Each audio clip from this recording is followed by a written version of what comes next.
आपण गेल्या व्हिडिओमध्ये काय बघितलं होतं आपण इथे की मास्टरमधील डेअरी माहिती, सभासद माहिती, फॅट माहिती कशा पद्धतीने आपल्याला ॲड करायचे आहे ते. आता याच्यामध्ये ह्या व्हिडिओमध्ये आपल्याला काय पाहिजे तर व्यवहारामध्ये बघायचं आहे की ज्याच्यामध्ये आपण कशा पद्धतीने एंट्रीज ॲड करू शकतो इथे. तर एंट्रीज ॲड करण्यासाठी याच्यामध्ये मल्टिपल वेज आहेत की ज्याच्याद्वारे तुम्ही काय करू शकता, एंट्रीज ॲड करू शकता इथे. तर व्यवहारवरती आल्यानंतर काय करायचं इथे, व्यवहारवरती जावा, दिनांकाप्रमाणे एका ऑप्शनवरती क्लिक करा किंवा कोणते ऑप्शन चूज करू शकता. त्याच्यानंतर एंटर दाबा किंवा न्यू वरती क्लिक करा. इथे आल्यानंतर किती तारखेपासून किती तारखेपर्यंत भरायचे आहेत ते तुम्ही देऊ शकता. आपण इथे काय केलं, 1 तारखेपासून ते 10 तारखेपर्यंतचे घेतले. डेअरी कोड आपण काय दिलेला आहे, सपोज 62 दिलेला आहे इथे. देन प्रकार निवडला, वेळ सकाळ संध्याकाळ असेल ते निवडली, कस्टमरचा नंबर टाकलेला आहे, दिनांक घेतली, दूध जे असेल ते ॲड केलं, फॅट असेल ते सिलेक्ट केली, एंटर मारला. त्याच्यावेळेस आपण काय करतो, ऑटोमॅटिक तो त्याच एका सभासदाचा आपण काय करू शकतो तर एंट्रीज मारू शकतोय आहे ते की एक ते 10 तारखेपर्यंतच्या एंट्रीज मारू शकतोय. परंतु आपल्याला काय करायचं तर 1 ते 1च्याच एंट्री मारायच्यात.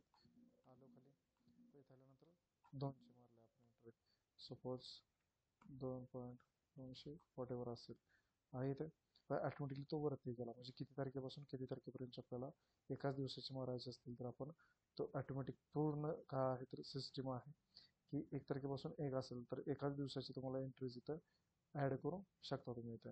आता इथे आहे आल्यानंतर म्हणजे एक सभासद, 2 सभासद, अशा सगळ्या जेवढे सभासद असतील ते तुम्ही ॲड करू शकता. सपोज चेंज करायचे असतील, सपोज आपल्याला 2 नंबरचे चेंज करायचं असेल, डुप्लिकेट करून पुन्हा आपण चेंज करू शकतो आहे इथे. हे झालं आपलं दिनांकाप्रमाणे दूध एंट्री. जर आपल्याला काय करायचं असेल, दुसरा जर बघायचा असेल सभासदाप्रमाणे असेल, म्हणजे जो तुम्हाला योग्य वाटतो तो तुम्ही देऊ शकता. म्हणजे सपोज इथे 62 आहे, सपोज इथे 2 घेतला आपण इथे, सपोज 1 तारखेचे आपण घेतले तर 1 नंबरची ऑलरेडी काय आहे तर काय आहे, 1 तारखेच्या 2 एंट्रीज अवेलेबल आहे तिथे आहे. म्हणजे त्याच्यामध्ये सभासदाप्रमाणे दूध एंट्री काय आहे,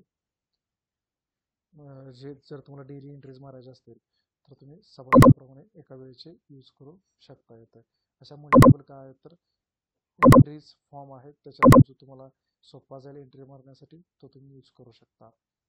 याच्यानंतर काय आहे तर कॅल्क्युलेशन आहे ते आपल्याला नेक्स्ट व्हिडिओमध्ये बघायचं आहे की ज्याच्यामध्ये आपण कशा पद्धतीने बिल कॅल्क्युलेशन करू शकतो येते आणि रिपोर्ट्स कशा पद्धतीने काढायचे आहेत.